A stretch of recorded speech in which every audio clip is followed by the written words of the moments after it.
Não desfalecemos, mas, ainda que o nosso homem exterior se corrompa, o interior, contudo, se renova de dia em dia, porque a nossa leve e momentânea tribulação produz para nós um peso eterno de glória muito excelente, não atentando nós nas coisas que se veem, mas nas que não se veem, porque as que se veem são temporais e as que não se veem são eternas.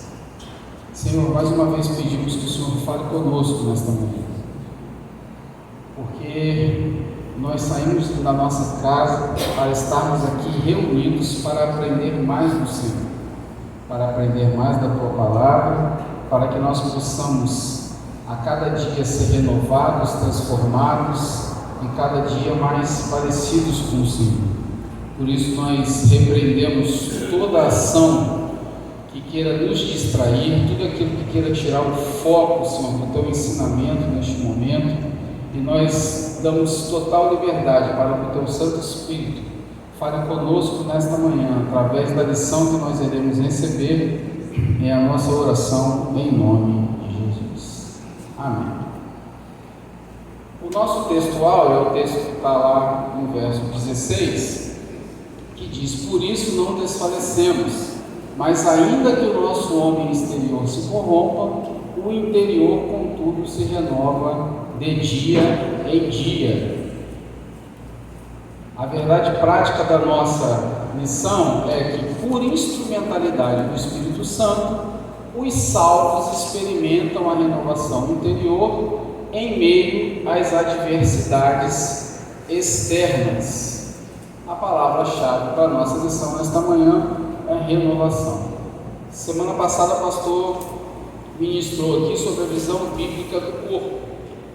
E uma das coisas que o pastor falou é que nós somos um ser espiritual, que habitamos num corpo e possuímos uma alma, possuímos vontades, possuímos emoções, possuímos vontades, emoções, inteligência.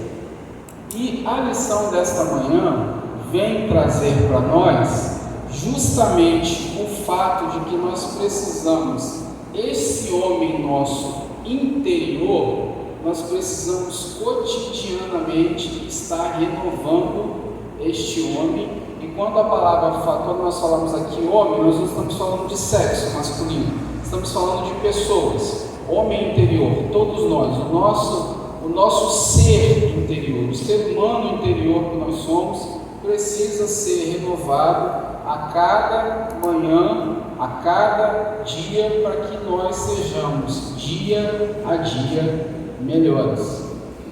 É bem verdade que nós vamos ter aflições, é bem verdade que nós vamos ter situações que vão tentar nos afastar dessa renovação. O próprio Jesus diz para nós em João 16 que no mundo nós vamos ter aflições, mas o texto que nós lemos aqui, uma parte do texto que nós lemos no versículo 17 diz que a leve e momentânea tribulação que nós passamos não pode se comparar ao peso de glória muito excelente que nós iremos viver no futuro breve, como nós cremos.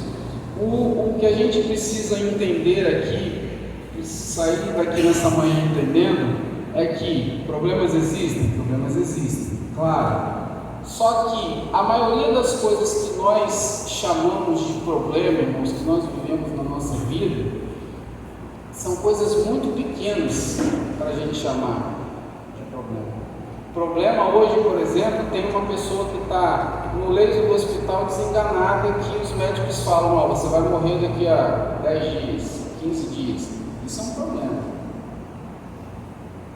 Só tem salvação para você se Deus... Isso é um problema na vida da pessoa. Eu tenho um boleto para pagar amanhã, não tenho dinheiro. Isso não é um problema. Isso é uma situação que aconteceu, ou porque eu gastei demais, ou porque nesse mês eu não me organizei, ou porque eu tive uma situação que um filho doente, alguém na família doente, eu precisei fazer. Isso não é um problema, isso é uma leve e momentânea tribulação, que não pode se comparar ao peso da glória que nós vamos viver na eternidade. Então vamos seguir aqui, para a gente ir falando um pouquinho. Na introdução aí da lição, nós veremos o seguinte, ele fala aí sobre o sofrimento do homem exterior. Ele fala também que, apesar desse sofrimento, nós precisamos fazer o fortalecimento desse homem interior. E as forças externas que tentam esmagar, fala sobre as forças externas que tentam esmagar a nossa vida espiritual, e o crente espiritualmente renovado pode resistir a qualquer ataque das trevas. Eu estava conversando com dois irmãos ontem, e a gente debatendo sobre essa questão da nossa vida espiritual, como tem andado, como tem sido, como que nós temos nos tratado da nossa vida espiritual como cristão, e nós chegamos a uma conclusão, irmãos, que o fortalecimento ali do homem interior não tem acontecido. Por quê? Porque a gente tem deixado de estudar a Bíblia. Estudar a Bíblia é diferente de nós lermos a Bíblia. Nós temos sido constantemente orientados pelo nosso pastor a ler a Bíblia. O problema é que nós lemos a Bíblia de forma mecânica, como assim, para cumprir tabela. Eu li a Bíblia hoje, fiz meu dever de crente. Eu li, seja um versículo, seja um capítulo, seja 2, sejam 10, não importa, eu li. Mas ler é diferente de estudar. É diferente de você sentar, meditar, raciocinar, ver o que algumas pessoas falam, ver o que homens de Deus falam sobre aquela palavra. E isso estudar a Bíblia vai trazendo mudança em nós, vai trazendo mudança na forma de pensar, vai trazendo mudança na forma de tratar algumas coisas, vai trazendo mudança na forma de quando uma situação adversa se apresentar na minha vida e na sua vida, nós vamos lidar com aquela situação de uma forma diferente, porque nós estamos fortalecidos espiritualmente e nós sabemos que temos um Deus que, mesmo em meio às tribulações, está conosco, e nós vamos passar por aquela situação. Eu sei que muitas situações vão tentar nos puxar para baixo, vão tentar nos desanimar. Quanto mais longe de Deus nós estivermos, maiores os problemas aparecerão para nós. Quanto mais longe de Deus nós estivermos, uma situação que às vezes é uma situação desse tamanhinho, vai parecer um monstro na minha frente e na sua frente. Vai parecer que é uma coisa indissolúvel, porque nós estamos longe de Deus. É a mesma coisa da ilustração do avião. O filho pergunta para o pai: pai, qual é o tamanho de Deus? Aí ele mostra para o menino um avião voando lá no céu. Aí quando a gente olha o avião é desse tamanho, a gente olhando aqui para lá. Quando a gente chega no aeroporto, qual é o tamanho do avião? O avião é um negócio muito grande. Deus é a mesma coisa. O tamanho de Deus para mim e para você vai depender do quão perto nós vamos estar dele. Quanto mais longe nós estivermos de Deus, menor ele vai ser na minha vida e na sua vida. Quanto mais perto nós estivermos de Deus, maior ele vai ser na minha vida e na sua vida. E quanto mais perto nós estivermos de Deus, mais fácil vai ser acontecer a renovação do homem interior. Mais fácil vai ser nós passarmos por cima das situações da vida, por cima das tribulações que acontecerão no dia a dia, e nós vamos continuar, porque perto de Deus nós estamos. E ele passa para o tópico 1 da lição, que fala sobre o sofrimento exterior. E dentro desse tópico 1, o primeiro tópico desse tópico 1, ele fala sobre a experiência de Paulo. Aí ele fala lá: o apóstolo Paulo sofreu adversidades externas, mas não perdeu a solidez da vida espiritual. Tribulações acima de suas forças, a ponto de perder a esperança da preservação da própria vida. Segunda carta de Paulo aos Coríntios, no verso 1:8, diz assim: porque não queremos, irmãos, que ignoreis a tribulação que nos sobreveio na Ásia, pois que fomos sobremaneira agravados, mais do que podíamos suportar, de tal modo que até da vida desesperamos. Irmãos, tem alguém na Bíblia que a gente pode dar como exemplo de que passou por alguns perrengues? Esse alguém é o apóstolo Paulo.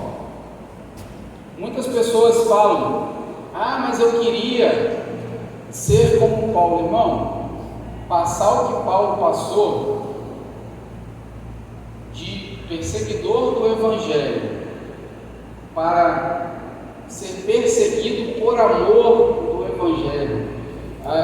Talvez algumas pessoas não param para pensar: nossa, mas Paulo escreveu a maioria das cartas do Antigo Testamento. Pois é, preso, conheceu bastante prisões, Paulo, bastante delas, ao ponto, ele diz ali, ao ponto de tentar desesperar pela vida por causa das tribulações que passaram na Ásia. Irmão, eu e você, se nós passássemos, não vou dizer nem a metade, 1/3 do que Paulo passou, a gente já teria desistido há muito tempo. Então o apóstolo sofreu muitas adversidades, mas ele sabia que as adversidades que ele estava passando, que iriam passar, não era nada perto daquilo que lá na frente ele ia receber de Deus. Prisões, açoites, apedrejamento, perseguições, fadiga, fome, sede, frio e nudez. Só isso aí, uma das coisas que a experiência de Paulo, no sofrimento de que Paulo passou. Eu vou ler esse aqui, que ali ficou muito pequeno para mim, irmãos, ele me permite virar aqui. São ministros de Cristo? Falo como fora de mim.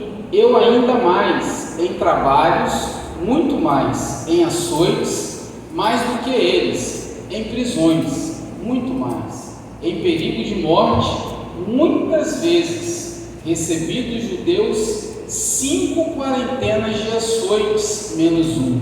3 vezes fui açoitado com varas, 1 vez fui apedrejado, 3 vezes sofri naufrágio, 1 noite e 1 dia passei no abismo, em viagens, muitas vezes em perigos de rios, em perigos de salteadores, em perigos dos da minha nação, em perigos dos gentios, em perigos das cidades, em perigos no deserto, em perigos no mar, em perigos entre os falsos irmãos, em trabalhos e fadigas, em vigílias, muitas vezes em fome e sede, em jejum, muitas vezes em frio e nudez. Segunda carta de Paulo aos Coríntios 11, de 23 a 27.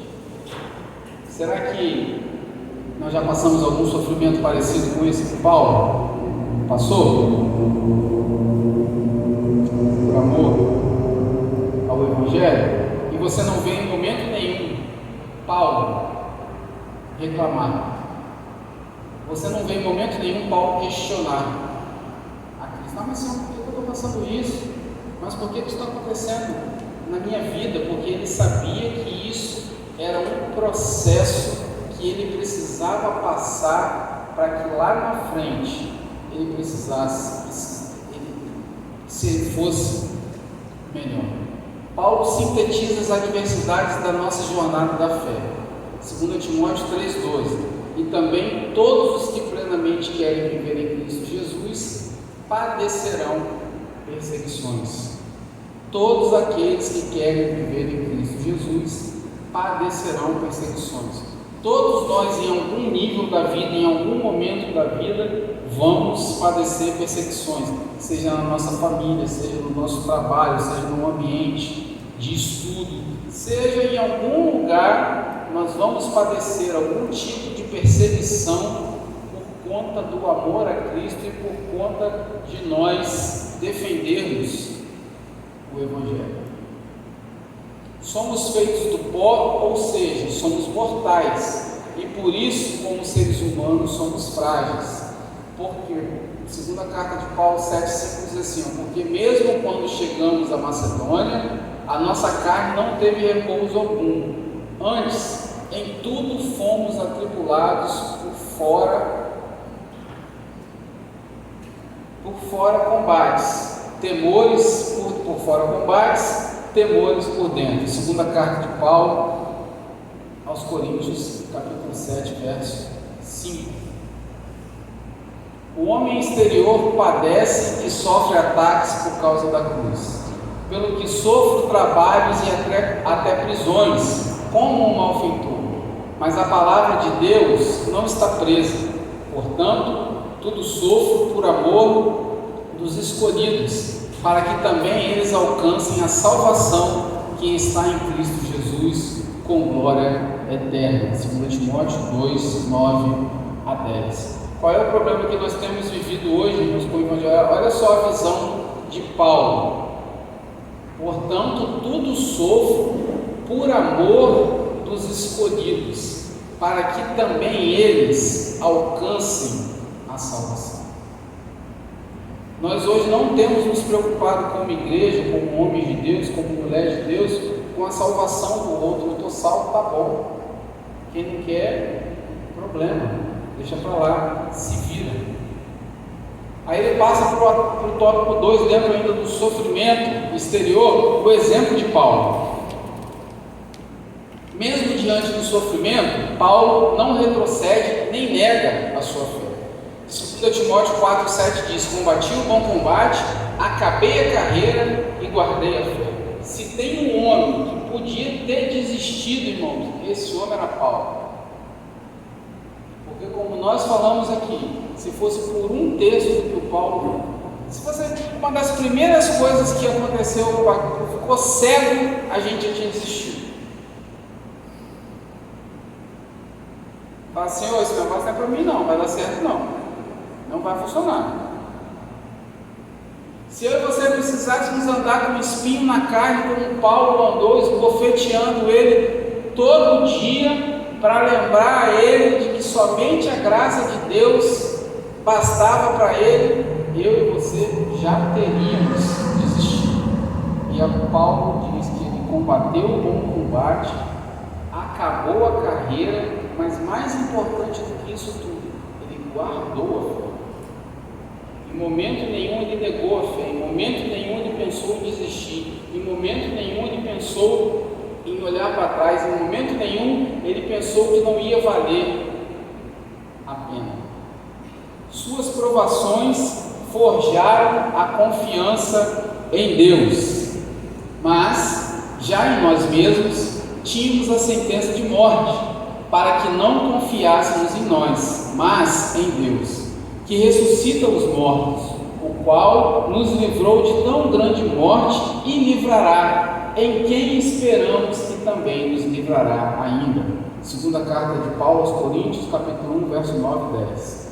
Sei estar abatido, sei também ter abundância, em toda a maneira e em todas as coisas. Estou instruído, tanto a ter fartura como a ter fome, tanto a ter abundância como a padecer necessidade. Posso todas as coisas naquele que me fortalece. Filipenses 4, 12 até 13. A gente gosta muito só da última parte, né? Posso todas as coisas naquele que me fortalece. Mas olha só, todas as dificuldades que ele falou que passou aqui, para dizer, eu posso passar por todas as coisas naquele que me fortalece. Eu posso comer, eu posso ter fome, eu posso estar bem, eu posso estar com frio, eu posso estar com dinheiro, eu posso estar sem dinheiro, eu posso estar livre, eu posso estar preso, eu posso todas as coisas naquele que me fortalece. Suas fraquezas são instrumentos do poder divino, e assim nós que vivemos estamos sempre entregues à morte por amor de Jesus, para que a vida de Jesus se manifeste também em nossa carne mortal. 2 Coríntios 4:11. E disse: a minha graça te basta, porque o meu poder se aperfeiçoa na fraqueza. De boa vontade, pois, me gloriarei nas minhas fraquezas, para que em mim habite o poder de Cristo, pelo que sinto prazer nas fraquezas, nas injúrias, nas necessidades, nas perseguições, nas angústias, por amor de Cristo, porque quando estou fraco, então sou forte. 2 Coríntios 12, 9 até 10. Tópico 3, ainda dentro do sofrimento exterior, a esperança do crente. O contraste entre as aflições do homem e o poder de Deus. Atribulados, mas não angustiados. O crente, mesmo pressionado, o crente não é esmagado. Depois você pode ver lá a segunda carta de Paulo aos Coríntios 4, 8, a primeira parte do versículo. Perplexos, mas não desanimados. Mesmo confuso, o crente não deve se desesperar. Perseguidos, mas não desamparados. Mesmo ameaçado, o crente não é abandonado. O Senhor falou que estaria conosco até o fim, e Ele estará conosco até o fim. Abatidos, mas não destruídos. Mesmo derrubado, o crente não é nocauteado. Mesmo a gente pode cambalear, a gente pode dar mas a gente não é nocauteado. O Senhor está conosco e a gente precisa entender isso e compreender sempre isso. O Senhor nunca vai me abandonar e nunca vai te abandonar. Se tem alguém que vira as costas para alguém, somos nós que viramos as costas para Deus. Deus nunca vai virar as costas para nós. Ele pura e simplesmente vai me respeitar e te respeitar no dia que eu falar assim: não quero mais saber desse negócio. Tudo bem. Ele vai deixar você tranquilo. Vai respeitar a sua vontade. Deus sempre provê um meio de escape. Não veio sobre vós tentação, senão humana, mas fiel é Deus, que vos não deixará tentar acima do que podeis. Antes, com a tentação, dará também um escape para que a possais suportar. 1 Coríntios 10, 13. Por que nós caímos em tentação? A tentação vai se apresentar para todo mundo? Vai se apresentar para todo mundo. Ser tentado é uma coisa que vai acontecer com todo mundo.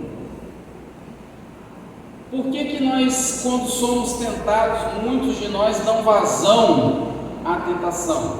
Porque estamos longe de Deus. Porque a palavra diz ali, nós lemos ali, que não veio nenhuma tentação que não seja humana, mas que Deus nos dá força para nós resistirmos a todas elas.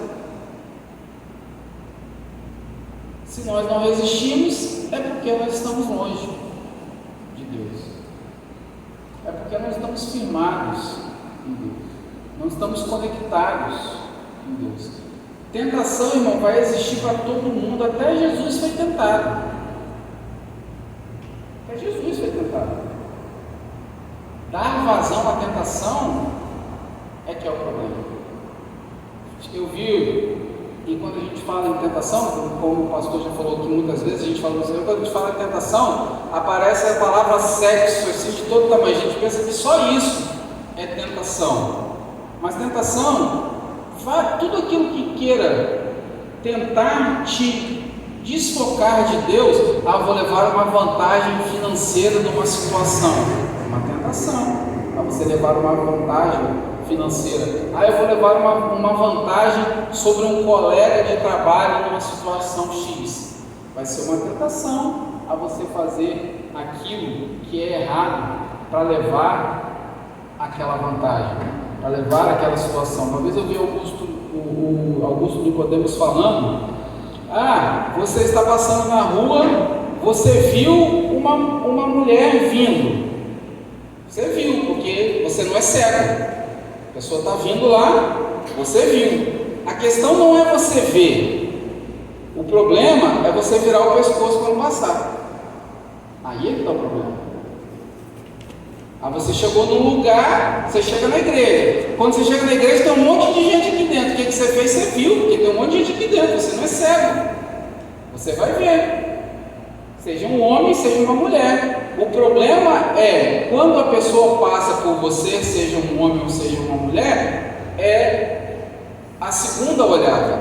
A segunda olhada nós podemos e devemos evitar. Nós temos a escolha de evitar. O problema da tentação está aí. A tentação vai vir. Você viu porque você não é cego. O problema é você dar a segunda olhada e pensar: eu posso fazer. Dá para fazer. Ninguém vai saber. Ninguém vai ver. Temos esperança da vitória e da vida eterna, sabendo que o que ressuscitou o Senhor Jesus nos ressuscitará também por Jesus e nos apresentará convosco. 2 Coríntios 4,14. Não podemos deixar de aguardar a bem-aventurada esperança em Cristo, aguardando a bem-aventurada esperança e o aparecimento da glória do grande Deus e nosso Senhor Jesus Cristo. Tito 12, verso 13. Sinopse 1. O apóstolo Paulo sofreu muitas aflições, mas se manteve fiel. Nós devemos seguir o seu exemplo. A renovação interior, o fortalecimento diário. O poder do Espírito atua no homem interior e capacita o crente a perseverar e a viver afastado do pecado. Mas não recebemos o Espírito do mundo, mas o Espírito que provém de Deus, para que pudéssemos conhecer o que nos é dado gratuitamente por Deus. 1 Coríntios 2,12. Por isso não desfalecemos, mas ainda que o nosso homem exterior se corrompa, o interior, contudo, se renova de dia em dia. Nosso textual, 2 Coríntios, capítulo 4, verso 16. Esse renovo ocorre por meio da santificação pessoal, fidelidade, reverência, oração, jejum e temor a Deus. E não vos embriagueis com vinho, em que há contenda, mas enchei-vos do Espírito. Efésios 5, 18. Como nós vamos nos encher do Espírito? Tendo comunhão com o Espírito. Segui a paz com todos e a santificação, sem a qual ninguém verá o Senhor, pelo que, tendo recebido um reino que não pode ser abalado, retenhamos a graça, pela qual servamos a Deus agradavelmente, com reverência e piedade. Hebreus 12, 14, 28. A nossa renovação interior será diária, irmãos. Nós precisamos buscar a renovação diariamente. Não podemos permitir que a aflição nos desanime. Devemos renovar o nosso compromisso em servir a Cristo e permitir. Acho que faltou alguma coisa permitir ali depois, né? Alguma palavra. Vamos ficar então só até a Cristo. Devemos renovar o nosso compromisso em servir a Cristo. O texto diz: vigiai e estáis firmes na fé, portai-vos varonilmente e fortalecei-vos. 1 Coríntios 16, 13. Fortalecimento assim como a gente fortalece o nosso corpo físico, nos alimentando todo dia. A gente não come todo dia. O nosso espírito nós precisamos alimentar todo dia, e o nosso homem interior nós precisamos renovar todo dia. Precisamos cada dia ser um pouquinho melhor do que nós fomos ontem. 2. O eterno peso de glória. Se comparado ao peso da glória que é eterna, a tribulação é leve e passageira. O texto que nós já lemos aí. Porque a nossa leve e momentânea tribulação. Então, duas coisas nos chamam a atenção. Leve. Primeiro, a tribulação é leve. Segundo, ela é momentânea. Produz para nós um peso eterno de glória muito excelente. Meus irmãos, nós não temos noção daquilo que está preparado para nós. A nossa noção daquilo que está preparado para nós lá na frente é muito vaga, é muito pequena. Tudo de mais maravilhoso que você possa passar aqui nessa terra, dentro da sua concepção e da minha concepção do que é bom, não vai chegar nem perto, nem arranhar perto daquilo que nós vamos viver numa glória eterna com Cristo Jesus. A adversidade serve como instrumento encorajador do homem interior, impulsionando-o a prosseguir. Irmãos, quanto a mim, não julgue que o haja alcançado, mas uma coisa faço, e é que, esquecendo-me das coisas que atrás ficam, e avançando para as que estão diante de mim, prossigo para o alvo pelo prêmio da soberana vocação de Deus em Cristo Jesus. Filipenses 3, capítulo 3, versículos 13 e 14. Esquecendo-me das coisas que ficaram para trás e avançando para as que estão diante de mim, prossigo para o alvo. Prossigo para o alvo. Nosso alvo é Cristo. O que passou, irmão, passou.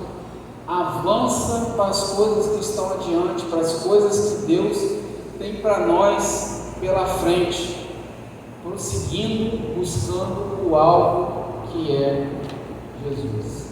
A fé se renova à medida que o crente é capaz de suportar as tribulações. Com o ouvir dos meus ouvidos, ouvi, mas agora te veio nos meus olhos. Jó 42, 5. É outro que passou uns perrenguezinhos.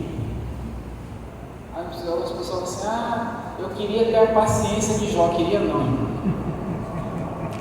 Você não queria não. Te garanto que você não ia querer não. Antes de ser afligido, andava errado, mas agora guardo a tua palavra. Salmo 119, versículo 67. Devemos ser sábios diante da tribulação, fugindo da murmuração e reconhecendo que as lutas são inevitáveis. As aflições deste tempo não podem ser comparadas com a glória do porvir, porque para mim tenho por certo que as aflições deste tempo presente não são para comparar com a glória que em nós há de ser revelada.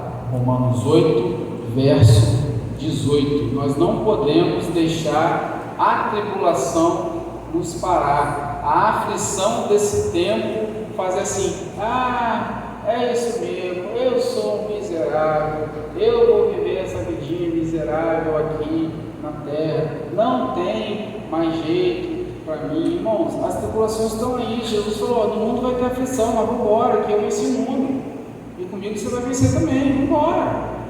As aflições estão aí, as aflições são resultado do pecado lá, vai acontecer, a gente vai tombar, vai cair, vai tropeçar, vai levantar, vai rolar no chão, vamos embora, porque Jesus está com a gente. A gente não pode se entregar, acontece alguma coisa, aí a gente, não, vamos embora, vamos continuar andando, não podemos ser assim. Dentro ainda da renovação interior, tópico 3, a visão da eternidade. Paulo apela ao exercício da fé bíblica. como uma importante motivação para o crente não desfalecer nas tribulações. Ora, a fé é o firme fundamento das coisas que se esperam e a prova das coisas que não se veem. Hebreus 11:1. Meu irmão, se nós não acreditarmos,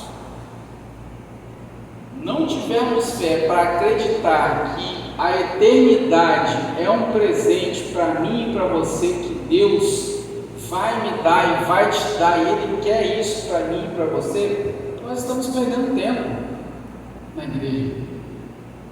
Estamos perdendo tempo. Nós precisamos ter fé para acreditar na visão da eternidade. Ah, mas isso é conto da carochinha. Isso é conto da carochinha para quem não tem fé. Para quem tem fé, é certeza das coisas que se esperam e prova das coisas que não se veem. Isso é fé. A palavra diz: bem-aventurados os que não viram e creem. Ah, você viu Jesus? Nunca vi, mas eu creio. Paulo viu, Pedro viu, mas bem-aventurados são os que não viram e creem. E a gente precisa ter essa certeza de que de fato vai acontecer, de que de fato é real. Senão, estou perdendo tempo. O crente deve viver sobre a perspectiva da eternidade, pensar nas coisas que são de cima e não nas que são da terra. Colossenses 3:2. Não atentando nós nas coisas que se veem, mas nas que não se veem, porque as que se veem são temporais, vão passar, vão acabar. O carro, a casa, a roupa, uma paisagem, uma situação, uma qualquer coisa desse mundo vai passar, e as que não se veem são eternas, segundo Coríntios 4:18. As coisas que estão preparadas para mim e para você no futuro com Deus são eternas, elas não vão acabar nunca. Não vão acabar nunca. Nesse mundo aqui tudo vai passar. Você já teve N carros, você já teve alguns empregos, você já teve N roupas, você já teve N tênis, N calçados, tudo passou. Mas o que está preparado para nós com Deus não passará, não acabará nunca. Sinopse 2. Precisamos buscar o renovo do homem interior constantemente, nos fortalecendo com a ajuda do Espírito Santo. Os desafios de hoje: cultura secularista. 1. O espírito da Babilônia, por meio da cultura secularista, procura esmagar a vida espiritual dos crentes. A Bíblia precisa ser ressignificada. Os crentes são todos bitolados. Vocês estão ultrapassados. Vocês precisam pensar de forma diferente. A maneira de vocês pensar está excluindo as pessoas. E na sua testa estava escrito o nome: Mistério, a grande Babilônia, a mãe das prostituições e abominações da terra. E vi que a mulher estava embriagada do sangue dos santos e do sangue das testemunhas de Jesus. E vendo-a, eu maravilhei com grande admiração. Apocalipse 17, 5, 6. As pessoas estão se maravilhando com as coisas deste mundo. As pessoas estão começando até, muitas pessoas, mas o que nos preocupa é que a igreja, de uma forma geral, está começando a aceitar algumas coisas que o mundo tem dito que precisa ser ressignificado. A igreja está começando a aceitar um pouco essa cultura secularista, e isso se torna preocupante. É um sistema materialista que nega a realidade espiritual, a existência de Deus, a verdade bíblica e todos os valores da palavra. O que a cultura secularista tem tentado fazer é dizer que tudo aquilo que eu e você acreditamos, a nossa verdade bíblica da palavra de Deus, não existe. Nega a realidade espiritual, a existência de Deus e nega tudo aquilo que está escrito na palavra de Deus. Tudo aquilo, para eles que está lá, é conto da carochinha. É um mero livro escrito por homens que decidiram escrever aquele livro para doutrinar algumas pessoas a ser como os homens achavam que deveriam ser. O Altíssimo continua a buscar um povo, primeiro, que seja renovado; segundo, que resista aos ataques externos; terceiro, que tome posição contra o advento do mal. E busquei dentre eles um homem que estivesse tapando um muro e estivesse na brecha perante mim por esta terra, para que eu não a destruísse, mas a ninguém achei. Ezequiel 22, 30. Ao contrário da cultura secularista, na contramão da cultura secularista, o Altíssimo está buscando um povo que seja renovado por dentro, que resista aos ataques e, mais importante, que tome posição contra o advento do mal. O grande problema hoje é que a gente tem visto as coisas acontecer aí como igreja e, às vezes, por medo, nós temos deixado de tomar uma posição contra o mal e tem normalizado todas as coisas.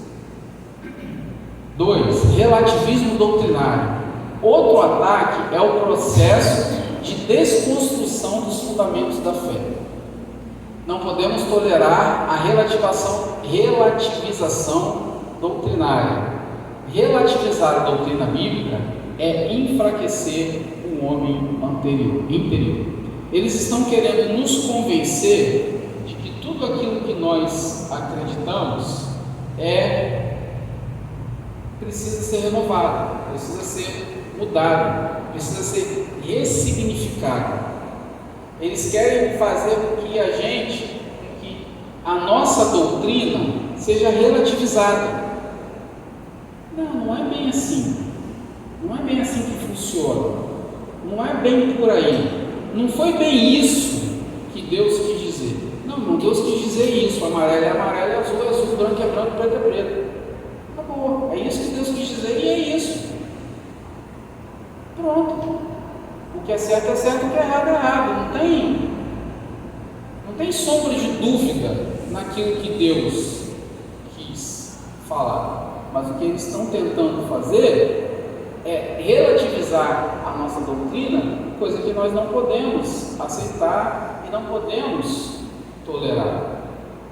Nós não podemos aceitar que eles venham aqui, metam o pé na porta. Eu não posso chegar aqui na porta, na casa de nenhum dos irmãos aqui, meter o pé na porta e dizer, aqui na sua casa tem que ser assim, assim. Não, eu não posso fazer isso. Assim como ninguém pode chegar aqui na igreja, vir lá do mundo, meter o pé na porta e dizer assim, essa doutrina que vocês pregam aí está toda errada, isso aí tem tudo que ser mudado. Não pode ser assim. Não se pode fazer uma releitura seletiva da Bíblia para agregar à igreja os que não a aceitam, porque virá o tempo em que não sofrerão a sã doutrina, mas tendo comichão nos ouvidos, amontoarão para si doutores, conforme as suas próprias concupiscências, e desviarão os ouvidos da verdade, voltando às fábulas. 2 Timóteo 4, 3 e 4. O pecado é aceito e tolerado. E nós estamos vendo isso aí, irmãos. Na internet você vê muitas coisas dessas. igrejas para homossexuais, igreja para isso, igreja para aquilo, a igreja que pode isso, a igreja que pode aquilo, na Bíblia está escrito que pode fazer tatuagem, porque na coxa do Senhor está escrito Rei dos Reis e Senhor dos Senhores. Aí os caras começam a inventar um monte de viagem. Por que você quer fazer uma releitura da Bíblia? Qual é a intenção do povo de fazer uma releitura da Bíblia, cara? É fazer com que a Bíblia justifique o pecado que eles querem cometer. É isso que eles querem fazer, uma releitura da Bíblia. É ter um manual para dizer: pode pecar, pode fazer o que você quer. É isso que eles querem. E aí o pecado passa a ser aceito e tolerado. Deixa eu correr aqui que a plaquinha já subiu para mim. Não, isso aqui já foi. 3. Batalha espiritual. Todo salvo trava uma batalha espiritual neste mundo. Se você não sabia disso, fique sabendo. Todo salvo trava uma batalha espiritual neste mundo. Satanás é o Deus deste século e o mundo jaz no maligno. 2 Coríntios 4,4 diz: nos quais o Deus deste século cegou o entendimento dos incrédulos, para que não lhes resplandeça a luz do Evangelho da glória de Cristo, que é a imagem de Deus. Satanás tem cegado o povo ao ponto do povo não enxergar o óbvio, o claro. Satanás tem cegado, e nós temos uma batalha espiritual cada dia da nossa vida, meus queridos, para viver, porque Satanás vai tentar a todo momento fazer com que a gente se desvie daquilo que a gente acredita, e ele vai tentar cegar o nosso entendimento para que a luz do Evangelho não resplandeça mais a glória de Cristo, que é a imagem de Cristo na nossa vida. Ele vai continuar tentando todo dia, porque ele é insistente. Foi com o engano que ele começou as suas atividades contra o homem. E disse o Senhor Deus à mulher: por que fizeste isso? E disse a mulher: a serpente me enganou e eu comi. Gênesis 3,13. Mas temo que, assim como a serpente enganou Eva com a sua astúcia, assim também sejam de alguma sorte corrompidos os vossos sentidos e se apartem da simplicidade que há em Cristo. 2 Coríntios 11, capítulo, versículo 3. Satanás vai tentar continuar enganando a mim e a você. Ele vai tentar. E com essa arma, o engano, que o diabo e seus agentes ainda seduzem as pessoas deste mundo. É com essa arma, desculpa. E foi precipitado o grande dragão, a antiga serpente, chamado de diabo e Satanás, que engana todo mundo. Ele foi precipitado na terra e os seus anjos foram lançados com ele. Apocalipse 12, capítulo, versículo 9. Os espíritos malignos influenciam os que vivem na desobediência, manipulando, aprisionando e colocando as pessoas contra, colocando as pessoas contra a palavra, em que no outro tempo andaste segundo o curso deste mundo, segundo o príncipe das potestades do ar, do espírito que agora opera nos filhos da desobediência. Efésios 2:2. Nossa luta não é contra o homem, mas contra os demônios, porque não temos que lutar contra carne e sangue, mas sim contra os principados, contra as potestades, contra os príncipes das trevas deste século, contra as hostes espirituais da maldade nos lugares celestiais. Efésios 6, verso 12. O crente renovado, de posse da armadura de Deus, deve posicionar-se contra esses lados do diabo, orando em todo o tempo, com toda oração e súplica no Espírito, e vigiando nisso com toda perseverança e súplica por todos os santos. Efésios 6, 18. Sinopse 3. A cultura secularista e o relativismo doutrinário combatem contra a fé cristã. Precisamos nos fortalecer, para vencermos as batalhas espirituais. E para nós concluirmos, apesar do padecimento e das aflições, o nosso homem interior não deve desfalecer, mas se renovar por meio do poder do Espírito. Por isso, não desfalecemos, mas ainda que o nosso homem exterior se corrompa, o interior, contudo, se renova de dia em dia. 2 Coríntios 4,16, novamente. Os sofrimentos do tempo presente não podem ser comparados com o peso da glória eterna reservada para os fiéis, porque a nossa leve e momentânea tribulação produz para nós um peso eterno de glória, muito excelente. 2 Coríntios 4,17. Necessitamos da renovação do nosso homem interior dia a dia para enfrentar o poder do pecado e do mal. Isso é a nossa meditação nesta manhã. Os irmãos que quiserem falar algo, fazer alguma pergunta, fiquem à vontade. Alguém quer complementar, falar alguma coisa? Fala de Paulo.